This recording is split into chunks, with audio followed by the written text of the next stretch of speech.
some of the blade roots of each single propeller they have been re-welded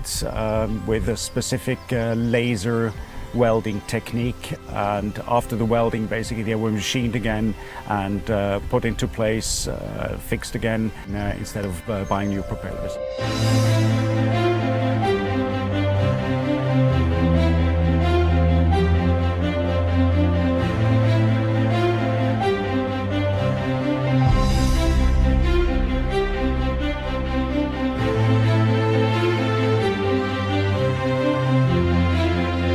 Working together in a winning team with complementary skills was actually very specific concerning this project, and made this very difficult project with a lot of additional points coming up a success.